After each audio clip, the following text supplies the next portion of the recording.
എന്നാ കുഞ്ഞനാ പറഞ്ഞേ? എല്ലാവർക്കും നമസ്കാരം സാർ. ആ കുഞ്ഞ് പുതിയ അഡ്മിഷൻ ആണെന്നാ പറയുന്നത്. ഓ ശരി ശരി, ആയിക്കോട്ടെ. ഓക്കെ കേട്ടോ, ഇത് കഴിഞ്ഞിട്ട് സംസാരിക്കാവേ. ആ ശരി ശരി ശരി. എല്ലാവർക്കും നമസ്കാരം.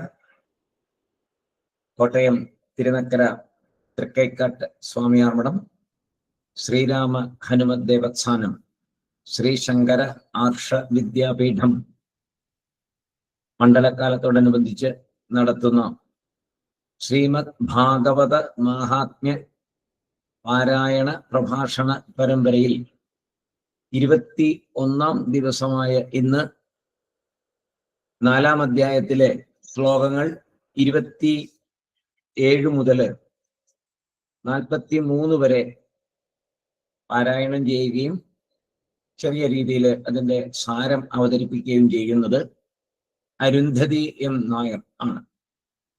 അരുന്ധതി ഓൺലൈനിൽ സ്ഥിരമായിട്ട് വന്ന് പഠിക്കുന്ന ഒരു കുട്ടിയാണ്. വലിയ ക്ലാസ്സിലാണ്, +2 ക്ലാസ്സിലാണ്, വലിയ കുട്ടിയാണ്. എന്നാലും ആത്മീയ കാര്യങ്ങളിൽ വളരെയധികം ശ്രദ്ധയോടെ നല്ലൊരു ജീവിതത്തിന് വേണ്ടി, നല്ല മൂല്യങ്ങളോടുകൂടി ജീവിക്കണമെന്ന ആഗ്രഹത്തോടു കൂടി, ഈശ്വരാനുഗ്രഹം വേണമെന്നുള്ളൊരു പരിപൂർണ വിശ്വാസത്തോടു കൂടി നമ്മുടെ ക്ലാസ്സുകൾ വളരെ റെഗുലറായിട്ട് അറ്റൻഡ് ചെയ്യുന്ന ഒരു കുട്ടിയാണ്. ഒരു നല്ല പേര് കേട്ട ഒരു കഥകളി കലാകാരി കൂടിയാണ്. ധാരാളം സ്റ്റേജുകളൊക്കെ ഉണ്ട്, തിരക്കാണ്. പഠിത്തത്തിൻ്റെ ഇടയിൽ ഇതെല്ലാം കൊണ്ടു നടക്കുന്ന ഒരു നല്ലൊരു കലയും കൊണ്ടു നടക്കുന്നു. വളരെ സന്തോഷമുള്ള കാര്യമാണ്. അവരുടെ വീട്ടിലാണെങ്കിൽ ഇതിനെല്ലാത്തിനും നല്ല സപ്പോർട്ടാണ് കുഞ്ഞിന്. മാതാപിതാക്കളെ അനുസരിച്ച് ജീവിക്കുന്ന ഒരു കുട്ടി, വളരെ സന്തോഷം. അതുപോലെ പ്രയാഗ് എല്ലാ ക്ലാസ്സുകളിലും വളരെ റെഗുലറായിട്ട് അറ്റൻഡ് ചെയ്യുന്നതാണ്. ഇന്നലെ നിങ്ങൾ ജാനകി കുട്ടിയുടെ പെർഫോമൻസ് ഒക്കെ ഇന്നലെ കണ്ടു. ജാനകി കുട്ടിയുടെ ബ്രദറാണ് പ്രയാഗ്, ചേട്ടനാണ്. പ്രയാഗ് ഇതേപോലെ എല്ലാ ക്ലാസ് അറ്റൻഡ് ചെയ്യും. കുഞ്ഞിലെ തൊട്ട് നല്ല മിടുക്കനാണ്. നന്നായിട്ട് അച്ഛനമ്മമാരെ അനുസരിച്ച് ജീവിക്കുന്ന കുട്ടികളാണ് പ്രയാഗും ജാനകിയും. 2 കുഞ്ഞുങ്ങളെ, അരുന്ധതിയെയും പ്രയാഗിനെയും ഏറ്റവും സന്തോഷത്തോടെ ഇന്നത്തെ പരിപാടിയിലേക്ക് സ്വാഗതം ചെയ്യുന്നു. ആദ്യമായി അരുന്ധതിയെ പ്രോഗ്രാം അവതരിപ്പിക്കുന്നതിനായിട്ട് ക്ഷണിക്കുന്നു. നമസ്കാരം. ശുക്ലാം ഭരധരം വിഷ്ണും ശശിവർണം ചതുർഭുജം പ്രസന്നവദനം ധ്യായേത് സർവവിഘ്നോപശാന്തയേ. ഗുരവേ സർവലോകാനാം ഭിഷജേ ഭവരോഗിണാം നിധയേ സർവവിദ്യാനാം ദക്ഷിണാമൂർത്തയേ നമഃ. ജന്മാദ്യസ്യ യതോന്വയാതിതരത ശാർഥേഷഭിജ്ഞസ്വരാട് തേനേ ബ്രഹ്മഹൃദായ ആദികവയേ മുഹ്യന്തി യത്സൂരയ. തേജോപാരിമൃതാം യഥാ വിനിമയോ യത്ര ത്രിസർഗോ മൃഷാ ധാംനാ സ്വേന സദാ നിരസ്തകുഹകം സത്യം പരം ധീമഹി. ധർമ്മപ്രോചിതകൈതപോത്ര പരമോ നിർമത്സരാണാം സദാ വേദ്യം വാസ്തവമത്ര വസ്തു ശിവദം താപത്രയോന്മൂലനം. ശ്രീമദ്ഭാഗവതേ മഹാമുനികൃതേ കിം വാ പരൈരീശ്വര സദ്യോ ഹൃത്യവരുധ്യതേത്ര കൃതിഭിഃ ശുശ്രൂഷുഭിസ്തക്ഷണാത്. നിഗമകൽപതരോർഗളിതം ഫലം സുഖമുഖാദ്രമദത്രവ സംയുതം പിബത ഭാഗവതം രസമാലയം മുഹുരഹോ രസികാ ഭുവി ഭാവുകാഃ. നാരായണം നമസ്കൃത്യ നരം ചൈവ നരോത്തമം ദേവീം സരസ്വതീം വ്യാസം തതോ ജയമുദീരയേത്. യം പ്രംവ്രജന്തമനുപേതമപേതകൃത്യം ദ്വൈപായനോ വിരഹ കാതര ആജുഹാവ പുത്രേതി തന്മയതയാ തരവോഭിനേതു തം സർവഭൂതഹൃദയാ മുനി മാനതോസ്മി. യസ്വാനുഭാവമഖില സ്തുതിസാരമേകം അധ്യാത്മദീപമതിതിതിഷതാം തമോന്തം സംസാരിണാം കരുണയാഃ പുരാണഗുഹ്യം തം വ്യാസസൂനുമുപയാമി ഗുരും മുനീനാം. മൂകം കരോതി വാചാലം പങ്കും ലങ്കയത്തെ ഗിരിം യത്കൃപാതമഹം വന്ദേ പരമാനന്ദമാധവം. യം ബ്രഹ്മാ വരുണേന്ദ്രരുദ്രമരുത സ്തുന്വന്തി ദിവ്യൈസ്തവൈഃ വേദൈഃ സാംഗപദക്രമോപനിഷദൈഃ ഗായന്തി യം സാമഗാഃ. ധ്യാനാവസ്ഥിതഭദ്ഗതേന മനസാ പശ്യന്തി യം യോഗിനോ യസ്യാന്തം ന വിദുഃസുരാസുരഗണാ ദേവായ തസ്മൈ നമഃ. കോമളം കൂജയൻ വേണും ശ്യാമളോയം കുമാരകഃ വേദവേദ്യം പരബ്രഹ്മ ഭാസതാം പുരതോ മമ. ഭൂതേർമഹദ്ഭിര്യ ഇമാ പുരോ വിഭുർ നിർമായശേദേയതമൂഷു പൂരുഷ ഭുങ്ക്തേ ഗുണാൻ ഷോഡശ ഷോഡശാത്മക സോലം കൃഷീഷ്ട ഭഗവാൻ മജാംസി മേ. ഞാൻ ഇന്ന് പാരായണം ചെയ്യുന്നത് ശ്രീമദ് ഭാഗവത മഹാത്മ്യം 4-ാം അധ്യായത്തിലെ ശ്ലോകങ്ങൾ 27 മുതൽ 43 വരെയാണ്. ബ്രാഹ്മണ ഉവാച കിം ബ്രവീമി ഋഷി ദുഃഖം പൂർവപാപേന സഞ്ചിതം മദീയാ പൂർവജാസ്തോയം കവോഷ്ണമുപഭുഞ്ജതേ മദ്ദത്തം നൈവ ഗൃഹ്ണന്തി പ്രീത്യാ ദേവാദിജാതയഃ പ്രജാ ദുഃഖേന ശൂന്യോഹം പ്രാണാൻ സ്തക്തുമിഹാഗതഃ. ദിഗ്ജീവിതം പ്രജാഹീനം ദിഗ്ഗൃഹം ച പ്രജാം വിനാ ദിഗ്ധനം ജാനപത്യസ്യ ഭിക്കുലം സന്തതിം വിനാ പാല്യതേ യാമയാദേനോ സാവന്ത്യാ സർവദാ ഭവേത് യോ മയാ രോപിതോ വൃക്ഷാ സോഭിവന്ദ്യത്വമാശ്രയേത് യത്ഫലം മദ്ഗൃഹായാദം തച്ഛ ശീഘ്രം വിശസ്യതി നിർഭാഗ്യസ്യാനപത്യസ്യ കിമിതോ ജീവിതേന മേ. ഇത്യുക്ത്വാ സരുരോദോച്ഛൈ തത്പാശം ദുഃഖപീഡിതഃ തഥാ തസ്യ യദേഷ്യത്തെ കരുണാഭൂദ്ഗരീയസി. തത്ഫലാക്ഷരമാലാം ച വാചയാമാസയോഗവാൻ സർവം ജ്ഞാത്വാ യദി പശ്യാത് വിപ്രമോചേ സവിസ്തരം. യദിരുവാച മുഞ്ചാത് ജ്ഞാനം പ്രജാരൂപം ബലിഷ്ഠാ കർമ്മണോ ഗതി വിവേകം തു സമാസാധ്യ ത്യജ സംസാരവാസനാം.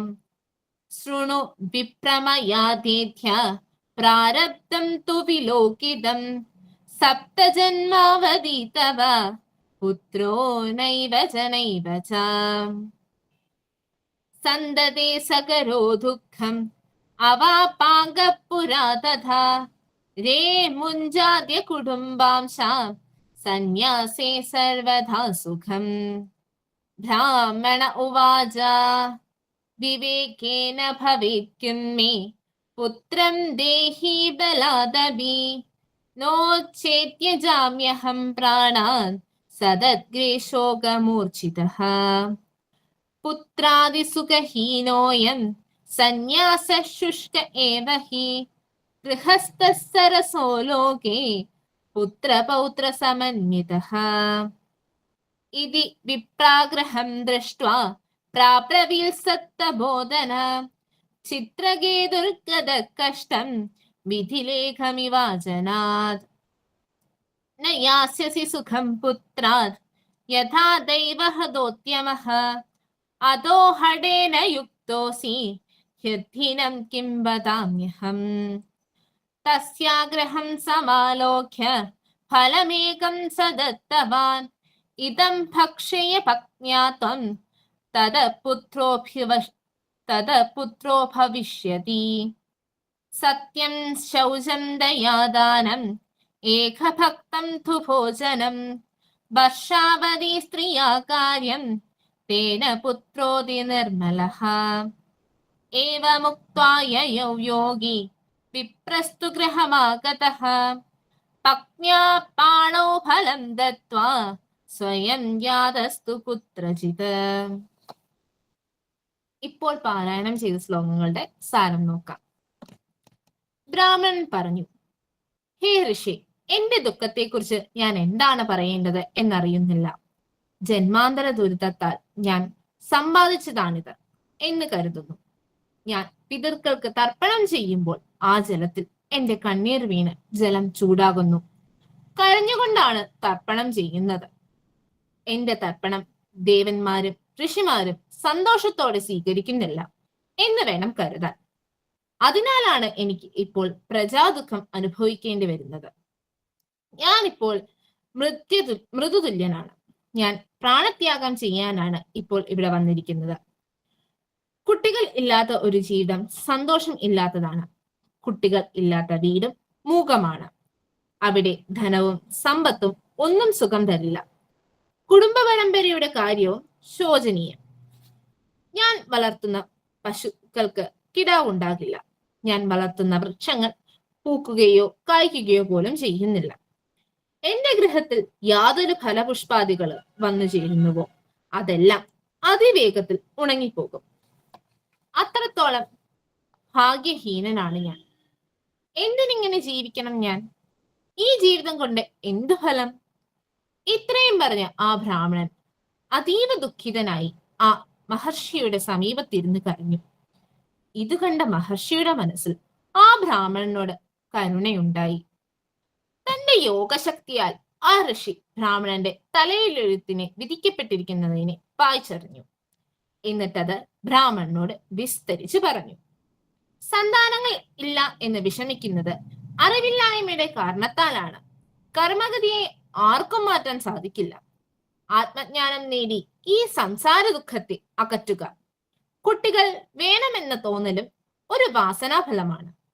ആത്മസ്വരൂപത്തെ വിചാരം ചെയ്ത് മനസ്സിലാക്കി ഇപ്പോൾ കിട്ടിയ ഈ ജന്മം സഫലമാക്കാൻ വേണ്ടി പ്രവർത്തിക്കുക. ഹേ ബ്രാഹ്മണ, കേട്ടോളൂ. താങ്കളുടെ പ്രാരാബ്ധ കർമ്മം ഞാൻ കണ്ടറിയുന്നു. അടുത്ത 7 ജന്മം വരേക്കും അങ്ങയ്ക്ക് സന്താനങ്ങൾ ഉണ്ടാകില്ല. സന്തതിക്ക് വേണ്ടിയുള്ള ആഗ്രഹം കൊണ്ട് മുമ്പ് സഗര മഹാരാജാവും അംഗരാജാവും ദുഃഖം അനുഭവിച്ചു. ഹേ ബ്രാഹ്മണ, ഇപ്പോൾ കുടുംബത്തെക്കുറിച്ചുള്ള ആഗ്രഹം ഉപേക്ഷിക്കുക. സന്യാസം കൊണ്ടാണ് എല്ലാ പ്രകാരത്തിലും സുഖം ഉണ്ടാകുന്നത്. ഈ സഗരനും അംഗനും പുത്രദുഃഖം അനുഭവിച്ചവരാണ്. സഗരന്റെ എല്ലാ മക്കളും കപില മഹർഷിയുടെ ശാപത്താൽ ചാരമായി. അംഗന്റെ പുത്രൻ വേനൻ രാജ്യം മുഴുവൻ നശിപ്പിച്ചു. ഋഷിമാരെ വളരെയധികം ദ്രോഹിച്ചു. അങ്ങനെ 2 പേരും സന്തതികളെ കൊണ്ട് ദുഃഖം അനുഭവിച്ചവരാണ്. അതുകൊണ്ട് സന്യാസമാണ് പരമസുഖം എന്ന് ആ യോഗി ബ്രാഹ്മണനെ ധരിപ്പിച്ചു. ഇത് കേട്ട ബ്രാഹ്മണൻ പറഞ്ഞു, വിവേകം കൊണ്ട് എന്ത് ഫലമായി? അങ്ങയുടെ തപശക്തിയാൽ ഈശ്വരാജ്ഞയെ അതിക്രമിച്ചിട്ടാണെങ്കിലും എന്റെ കർമ്മഗതിയെ മാറ്റി എനിക്ക് സന്താന ഭാഗ്യം തരൂ. ഇല്ലെങ്കിൽ ദുഃഖാധിക്യം കൊണ്ട് ഞാൻ അങ്ങയുടെ മുൻപിൽ പ്രാണൻ ഉപേക്ഷിക്കും. ഭാര്യ, കുട്ടികൾ, പണം, വീട് മുതലായവയുടെ സുഖം അറിയാത്ത സന്യാസം വരേണ്ടതാണ്. ലോകത്തിൽ പുത്രപൗത്രന്മാരോടൊപ്പം ജീവിക്കുന്ന ഗൃഹസ്ഥൻ രസം അനുഭവിച്ച് ജീവിക്കുന്നവരാണ്. ബ്രാഹ്മണൻ ഇപ്രകാരം പുത്രനെ ആഗ്രഹിക്കുന്നത് കണ്ടപ്പോൾ ആ സന്യാസി പറഞ്ഞു, ബ്രഹ്മകൽപ്പനയെ നിരസിച്ച് യോഗബലത്താൽ അങ്ങയ്ക്ക് പുത്രനെ നൽകണമെന്ന് ആഗ്രഹിക്കുന്നല്ലോ, അത് നല്ലതല്ല. പണ്ട് ബ്രഹ്മകൽപ്പനയെ മാറ്റി തീർക്കാൻ ആവശ്യപ്പെട്ട ചിത്രകേതു എന്ന രാജാവ് വളരെ കഷ്ടത്തിൽ അകപ്പെട്ടു. പുത്രാദി സമ്പത്ത് കൊണ്ട് സുഖം ഉണ്ടാകില്ല. കാരണം അങ്ങ് വിധിയെ മറികടക്കാൻ ഉദ്യമിക്കുന്നു. ഇത് ശരിയല്ല. അങ്ങ് മോശമായ വഴിയിലൂടെ സഞ്ചരിക്കുന്നു. സന്താനം വേണം വേണം എന്ന ആഗ്രഹം മാത്രമാണ് അങ്ങയുടെ മനസ്സിൽ. ഇപ്പോൾ വിധിയെ അനുസരിക്കുക എന്നത് ശ്രേഷ്ഠം. അതിനെ അതിക്രമിക്കാൻ ശ്രമിക്കുന്നത് ശരിയല്ല. അതുകൊണ്ട് ഫലവും ഉണ്ടാകില്ല എന്ന് മഹർഷി പറയുന്നു. ആ ബ്രാഹ്മണന്റെ ആഗ്രഹം മനസ്സിലാക്കിയ സന്യാസി ഒരു പഴം കൊടുത്തു. എന്നിട്ട് പറഞ്ഞു, അങ്ങ് ഭാര്യയോട് ഇത് കഴിക്കാൻ പറയൂ. അങ്ങക്ക് പുത്രൻ ഉണ്ടാകും. സത്യം പറയുക, ശുചിയോടെ ജീവിക്കുക, ജീവജാലങ്ങളോട് കാരുണ്യം കാണിക്കുക, എല്ലാവർക്കും ദാനം ചെയ്യുക, ഭക്ഷണം ഒരു നേരം മാത്രം കഴിക്കുക എന്നീ വ്രതങ്ങൾ നിന്റെ ഭാര്യ അനുഷ്ഠിച്ചാൽ നിനക്ക് അതിനിർമ്മലനായ പുത്രൻ ഉണ്ടാകും. ഇപ്രകാരം പറഞ്ഞ ശേഷം ആ യോഗി തന്റെ യാത്ര തുടർന്നു. ബ്രാഹ്മണൻ വീട്ടിൽ എത്തി ഭാര്യയുടെ കയ്യിൽ പഴം കൊടുത്തിട്ട് വേഗം തന്നെ പുറത്ത് എന്തോ ആവശ്യത്തിനായി പോയി. ഈ മണ്ഡലകാലത്തോടനുബന്ധിച്ച് ഇങ്ങനൊരു ഭാഗവത പാരായണത്തിന് വേദിയൊരുക്കി തന്ന സ്വാമിയാർ മഠത്തിലെ എല്ലാ ഗുരുക്കന്മാരോടും, പ്രത്യേകിച്ച് ഞങ്ങളുടെ പ്രിയപ്പെട്ട ഗുരുനാഥൻ ശ്രീ പരമേശ്വരൻ സാറിനോടും എന്റെ നന്ദിയും സ്നേഹവും അറിയിക്കുന്നു. സലാം. മോള് നന്നായി അവതരിപ്പിച്ചിട്ടോ മോളെ, വളരെ നന്നായിരുന്നേ. പറയാകെ കുഞ്ഞെ വാ. സൈറാം സാർ. നായരാം കുട്ടാ. ആദൗ ദേവകി ദേവി ഗർഭജനനം ഗോപീഗൃഹേ വർദ്ധനം മായാപൂതന ജീവിതാപഹരണം ഗോവർത്തനോദ്ധാരണം കംസച്ഛേദന കൗരവാദിഹനനം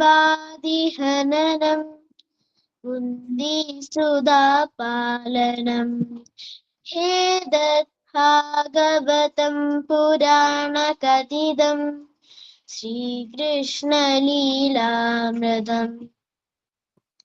കൃഷ്ണ കൃഷ്ണ മുകുന്ദ ജനാർദ്ദന കൃഷ്ണ ഗോവിന്ദ നാരായണ ഹരേ അച്യുതാനന്ദ ഗോവിന്ദ മാധവ സച്ചിദാനന്ദ നാരായണ. ഗുരുനാഥൻ തോണ ചെയ്യുക സന്തതം തിരുനാമങ്ങൾ നാവിന്മേലെപ്പോഴും പിരിയാതെ ഇരിക്കണം നമ്മുടെ നരജന്മം സഫലമാക്കിയിടുവാൻ. ഇന്നലെയോളം എന്തെന്നറിഞ്ഞില്ല, ഇനി നാളെയും എന്തെന്നറിഞ്ഞില്ല. ഇന്നിക്കണ്ട തടിക്കു വിനാശവും ഇന്ന നേരമെന്നേതും അറിഞ്ഞില്ല. കണ്ടങ്ങിരിക്കും ജനങ്ങളെ കണ്ടില്ലെന്നു വരുത്തുന്നതും ഭവാൻ. 2-4 ദിനം കൊണ്ടൊരുത്തനെ തണ്ടിലേറ്റി നടത്തുന്നതും ഭവാൻ. മാളിക മുകളേറിയ മന്നന്റെ തോളിൽ മാറാപ്പു കേറ്റുന്നതും ഭവാൻ. എളുതായിട്ടു മുക്തി ലഭിപ്പാനായി ചെവി തന്നീതു കേൾപ്പിന്നെല്ലാവരും. നമ്മയൊക്കെയും ബന്ധിച്ച സാധനം കർമ്മമെന്നറിയേണ്ടതു മുൻപിനാൽ. 3 കൊണ്ട് ചമച്ചൊരു വിശ്വത്തിൽ 3ആയിട്ടുള്ള കർമ്മങ്ങളൊക്കെയും പുണ്യകർമ്മങ്ങൾ പാപകർമ്മങ്ങളും. പുണ്യപാപങ്ങൾ മിശ്രമാം കർമ്മവും. നരി ചത്തു നരനായി പിറക്കുന്നു, നാരി ചത്തുടനോരിയായി പോകുന്നു. കൃപ കൂടാതെ പീഡിപ്പിച്ചിടുന്ന നൃപൻ ചത്തു കൃമിയായി പിറക്കുന്നു. ഈച്ച ചത്തൊരു പൂച്ചയായിടുന്നു.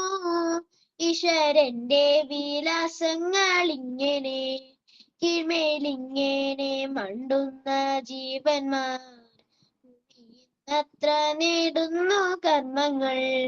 കർമ്മങ്ങൾക്കു വീള നീളമാകിയ ജന്മദേശമി ഭൂമി അറിഞ്ഞാലും കർമ്മനാശം വരുത്തേണമെങ്കിലും ചെമ്മേ മറ്റെങ്ങും സാധിയ നിർണയം. ഭക്തന്മാർക്കും മുക്ഷുജനങ്ങൾക്കും സക്തരായ വിഷയി ജനങ്ങൾക്കും ഇച്ഛിച്ചിടുന്നതൊക്കെ കൊടുത്തിടും വിശ്വമാതാവ് ഭൂമി ശിവ ശിവ. യുഗം നാലിലും നല്ലു കലിയുഗം സുഖമേ തന്നെ മുക്തി വരുത്തുവാൻ. കൃഷ്ണ കൃഷ്ണ മുകുന്ദ ജനാർദ്ദന കൃഷ്ണ ഗോവിന്ദ രാമ എന്നിങ്ങനെ തിരുനാമ സങ്കീർത്തനമെന്നിയേ മറ്റേതുമില്ല യജ്ഞമറിഞ്ഞാലും. അർത്ഥമെത്ര വളരെയുണ്ടായാലും തൃപ്തിയാകാം മനസ്സിനൊരു കാലം. ചത്തുപോന്നേരം വസ്ത്രമതുപോലും ഒത്തിടാ കൊണ്ടുപോവാനോരുത്തർക്കും കൂടിയല്ല പിറക്കുന്ന നേരത്തും കൂടിയല്ല മരിക്കുന്ന നേരത്തും മധ്യേ ഇങ്ങനെ കാണുന്ന നേരത്തും മത്സരിക്കുന്നതെന്തേനോ നാം വൃഥാ. സഖി കൂടാതെ നാമങ്ങൾ എപ്പോഴും ഭക്തി പൂണ്ടു ജപിക്കണം നമ്മുടെ. സിദ്ധകാലം കഴിവോളം ഈ വണം ശ്രദ്ധയോടെ വസിക്കണമേവരും. ഏതു ദിക്കിലിരിക്കീഴും തന്നൂടെ നാവു കൊണ്ടിതു ചൊല്ലി എന്നാകിലും അതുമല്ലൊരു നേരമൊരു ദിനം ചെവി കൊണ്ടിതു കേട്ടു എന്നാകിലും. ജന്മസാഫല്യം അപ്പോഴേ വന്നുപോയി ജന്മസായുജ്യം കിട്ടിയിടുമെന്നല്ലോ. ആമോദം പൂണ്ടു ചൊല്ലു നാമങ്ങൾ ആനന്ദം പൂണ്ടു ബ്രഹ്മത്തിൽ ചേരുവാൻ. കൃഷ്ണ കൃഷ്ണ മുകുന്ദ ജനാർദ്ദന കൃഷ്ണ ഗോവിന്ദ നാരായണ ഹരി. അച്യുതാനന്ദ ഗോവിന്ദ മാധവ സച്ചിദാനന്ദ നാരായണ ഹരേ. എനിക്ക് അവസരം തന്ന പരമേശ്വരൻ സാറിനും സാമ്യ മഠത്തിലെ ഗുരുക്കന്മാർക്കും എന്റെ നന്ദി. സായിരാം. ഒരു എന്താ പറയാ, ഒരു ഈശ്വരാനുഗ്രഹം നിറഞ്ഞു നിൽക്കുന്ന ഒരു കുടുംബം. തങ്കപ്പടം പോലെയുള്ള 2 കുട്ടികള്, ജാനകിയും പ്രയാഗും. ആ കുട്ടികളെ ഇതുപോലെ ദിവസവും സന്ധ്യയ്ക്ക് നാമം ചൊല്ലിച്ച് അവരെ കൂടെ കൊണ്ടു നടക്കുന്ന ആ അമ്മയും അച്ഛനും, അവരെ എത്ര അഭിനന്ദിച്ചാലും മതിയാവില്ല. അങ്ങനെ വേണം നമ്മുടെ ഒരു കുടുംബം, ഒരു ഹിന്ദു കുടുംബം ഇങ്ങനെ ആവണം. ഇതുപോലെയുള്ള ജ്ഞാനപ്പാന പോലെയുള്ള എല്ലാം ആ കുഞ്ഞുങ്ങളെ പഠിപ്പിച്ച് ദിവസവും ചൊല്ലിച്ച് അമ്മ അങ്ങനെ കൊണ്ടു നടക്കുമ്പോൾ തീർച്ചയായിട്ടും അവർക്കൊരു തണലായി മാറുന്നത് ഈ കുഞ്ഞുങ്ങൾ തന്നെയായിരിക്കും. അതിനൊരു സംശയമില്ല. കാരണം ഈശ്വരൻ ആ വീട്ടിൽ നിന്ന് ഒരു നിമിഷം പോലും ഈശ്വരന് തൻ്റെ ശ്രദ്ധ അവിടെ നിന്ന് മാറ്റാൻ പറ്റില്ല. കാരണം ഈ കുഞ്ഞിലെ ഇത്രയും ഭക്തിയോടെ 2 കുഞ്ഞുങ്ങളും കൂടെ വീട്ടിലുള്ളപ്പോൾ ആ അമ്മ അതിനു വേണ്ടി പരിശ്രമിച്ചുകൊണ്ടിരിക്കുമ്പോൾ ഭഗവാൻ എങ്ങനെ ഇവിടെ നിന്ന് പോകാൻ തോന്നും? തുടർന്ന് അങ്ങനെ തന്നെ ഇരിക്കട്ടെ.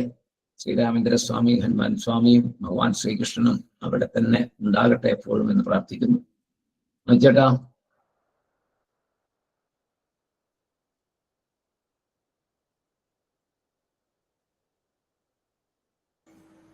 മതിച്ചേട്ടാ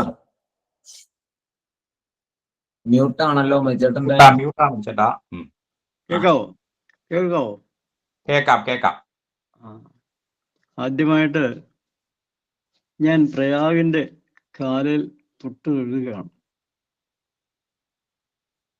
ഇത്ര ഭക്തിപൂർവമാണ് ആ കാവ്യശകലങ്ങൾ മുഴുവൻ ചൊല്ലിത്തീർത്തത്. എത്ര വയസ്സുണ്ട് പ്രയാഗിന്? 8. ആ, ഒരു 80 വയസ്സിൻ്റെയെങ്കിലും പക്വതയോടുകൂടി, ഭക്തിയോടുകൂടി, ബഹുമാനത്തോടുകൂടി ആണ് ആ കാവ്യതലങ്ങൾ മുഴുവൻ പൂർത്തീകരിച്ചത് കേട്ടോ.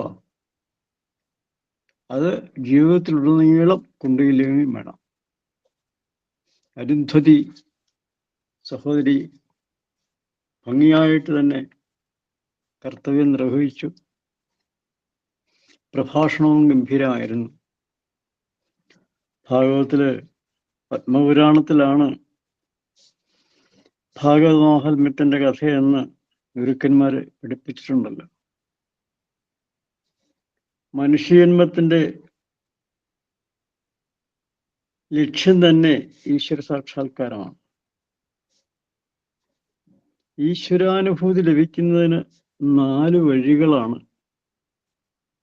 ഋഷീശ്വരന്മാര് നമുക്ക് ഉപദേശിച്ചു തന്നിട്ടുള്ളത്. അത് ഭക്തി, ജ്ഞാനം, കർമ്മം, യോഗം. ഇതിൽ ആദ്യത്തെ 3 എളുപ്പമുള്ള വഴി. ഇത് 3 ഒന്നിപ്പിച്ച് ഒരു വഴിയാക്കിയതാണ് ഭാഗവതം.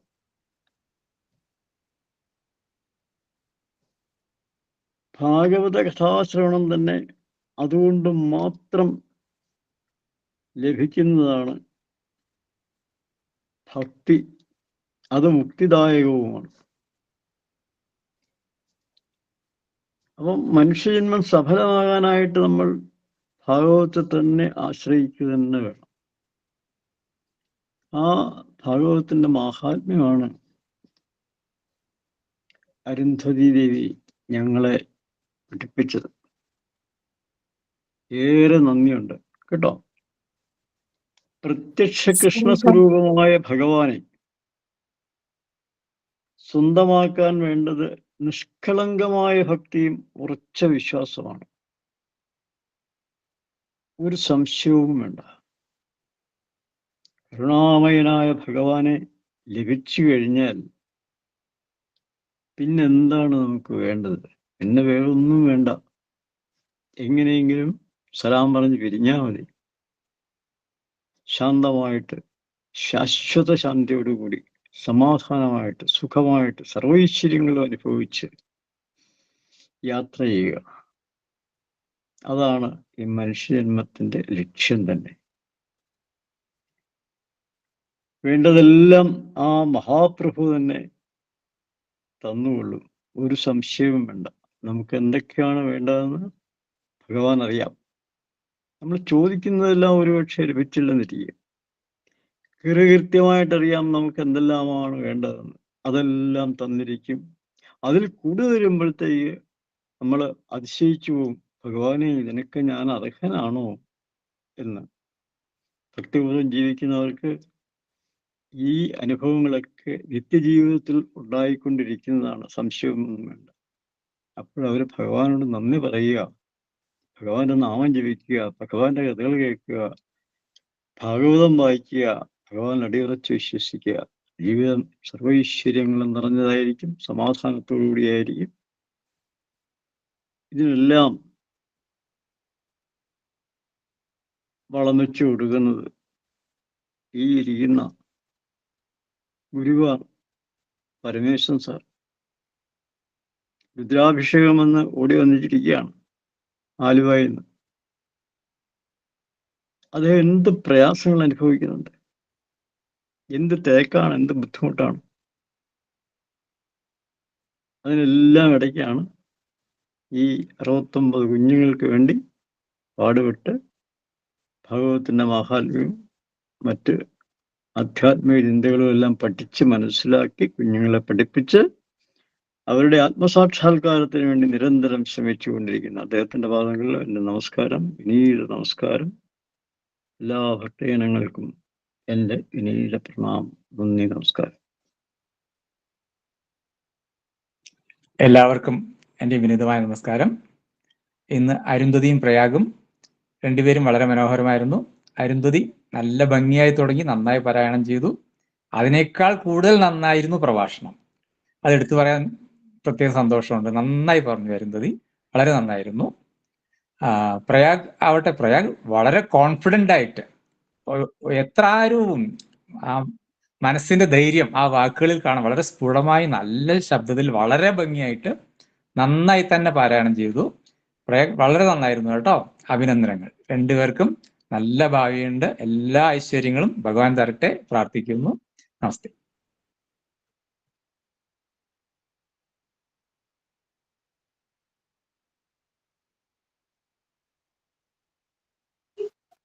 ഹരേ കൃഷ്ണ.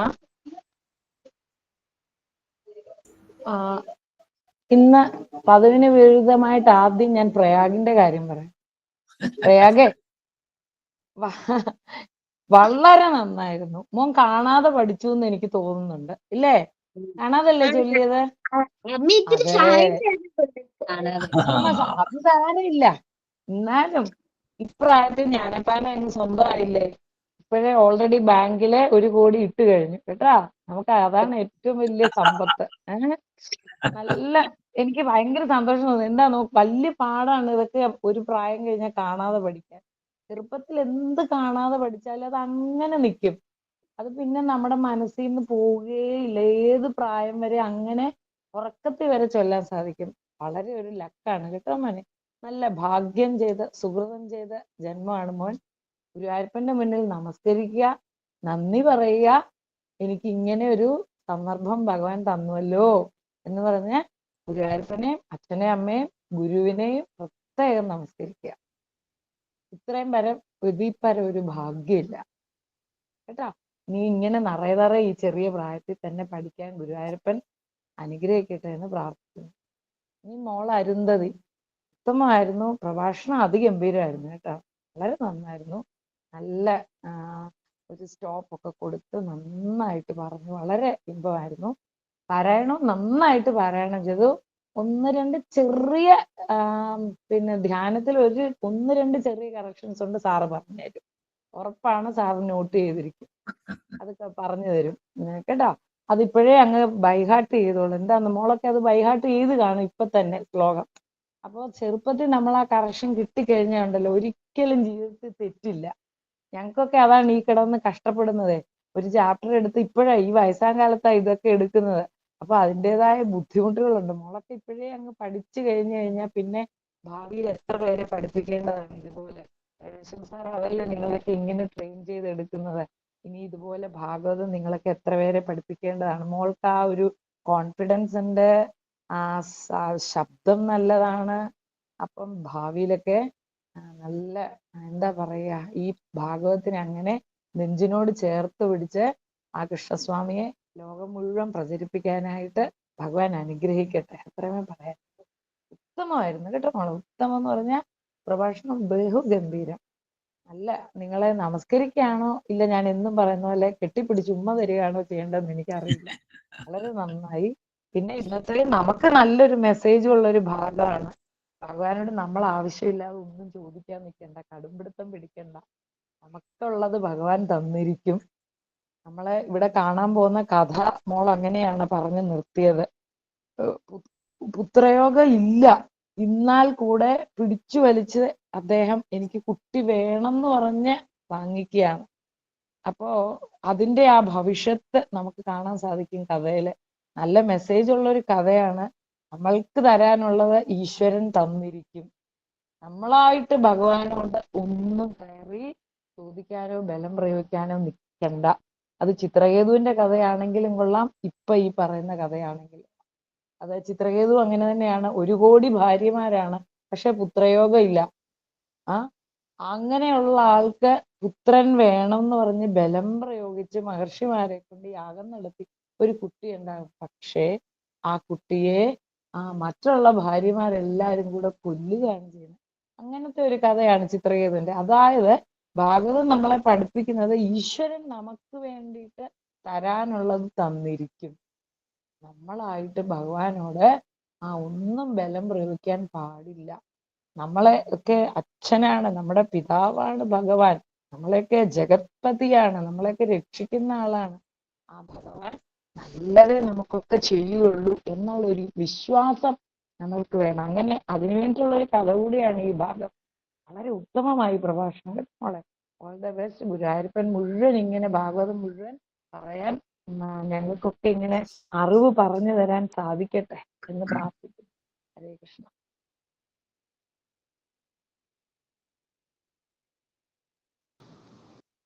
ഹരി ഓം സായിറാം.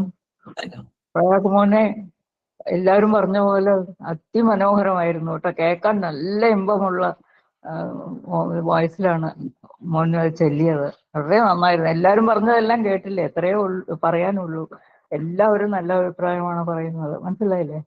അതുകൊണ്ട് അത് ഫോളോ ചെയ്ത് എന്നും അത് വായിക്കുക കേട്ടോ. മറക്കാൻ പാടില്ല അത് കേട്ടോ. എന്നും അത് വായിച്ച് മനസ്സിൽ ഉറപ്പിക്കണം കേട്ടോ. പിന്നെ ഈ പറയുന്ന മാതിരി ദൈവം അനുഗ്രഹിക്കട്ടെ. ഇനിയും മുന്നോട്ട് വരാൻ വേണ്ടി പ്രാർത്ഥിക്കുന്നു. പിന്നെ അരുന്ധതിയുടെ പാരായണവും പ്രഭാഷണവും നന്നായിരുന്നു. പറയുന്ന മാതിരി നമ്മൾ ഗീതയിൽ പഠിച്ച പോലെ സുഖദുഃഖേ സമീകൃത ലാഭാലാഭവും ജയോ പരാജയവും എന്നൊക്കെ പറയുന്നത് അതുപോലെ തന്നെ നമുക്ക് കിട്ടും. ഭഗവാൻ എന്ത് തരുന്നതോ അതുകൊണ്ട് നമ്മൾ തൃപ്തിപ്പെടുക എന്നുള്ളതാണ് ഇന്നത്തെ ആ സന്ദേശം. മോളും നല്ലോണം നല്ല ഭാവിയുണ്ട് രണ്ടുപേർക്കും. എല്ലാവരെയും ഭഗവാൻ അനുഗ്രഹിക്കട്ടെ എന്ന് പ്രാർത്ഥിക്കുന്നു. പിന്നെ മത്സ്യാട്ടനും സൂര്യ സാറും എല്ലാവരും പറഞ്ഞു കഴിഞ്ഞു. നിങ്ങളുടെ ടീച്ചറായ സർവജയം പഠിച്ച് പറഞ്ഞു കഴിഞ്ഞു. അതിൽ കൂടുതലൊന്നും പറയാനില്ല. ഏതായാലും ഞാൻ കയറിയത് കൊണ്ട് ഒരു 2 വാക്ക് പറഞ്ഞതേ ഉള്ളൂ. വളരെ സന്തോഷം. നമസ്കാരം. സായിറാം. നാളത്തെ പ്രോഗ്രാം നോക്കാം. നാളെ 22-ാം ദിവസം. നാളെ 4-ാം അധ്യായത്തിലെ 44 മുതൽ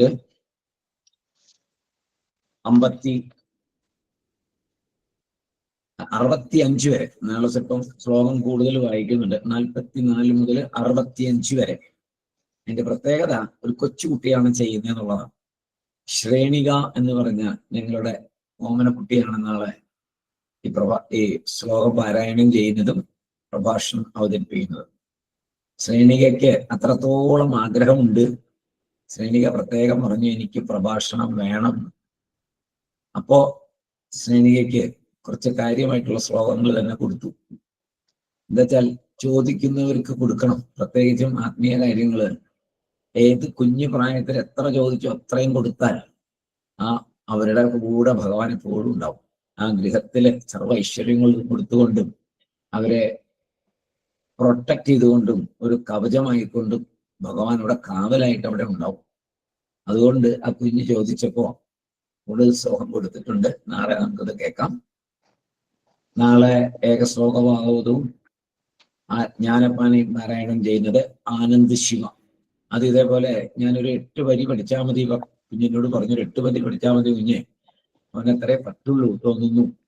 ചൊല്ലി വരുമ്പോ ഇത്തിരി ബുദ്ധിമുട്ടുണ്ട് കുഞ്ഞിന്, അതുകൊണ്ട് 8 വരി മതി എന്ന് പറഞ്ഞു. അപ്പൊ അവൻ പറഞ്ഞില്ല, ഞാൻ കൂടുതൽ പഠിക്കാം എന്ന് പറഞ്ഞ് ഓരോ ദിവസവും എന്നെ 2 വരി കൂടി ചൊല്ലി കുറെ കൂടുതൽ പഠിച്ചിട്ടുണ്ട്. ഇപ്പൊ ഏതായാലും നമുക്ക് നാളെ 2 കുഞ്ഞുങ്ങളെയും നാളെ നമുക്ക് ശ്രമിക്കാം. അവർക്ക് വേണ്ട പ്രോത്സാഹനം നൽകാം. എല്ലാവരും നാളെയും വന്ന് കുട്ടികളെ ഇതുപോലെ ഗംഭീരമായിട്ട് തന്നെ കുട്ടികളെ നല്ല രീതിയിൽ അവർക്ക് ഏറ്റവും സന്തോഷം ഉണ്ടാകുന്ന രീതിയിൽ അവരെ പ്രോത്സാഹിപ്പിക്കണമെന്ന് വീണ്ടും അഭ്യർത്ഥിക്കുന്നു. നമുക്ക് വീണ്ടും നാളെ കാണാം. സായിറാം. അരുന്ധതി, സായിറാം. സാർ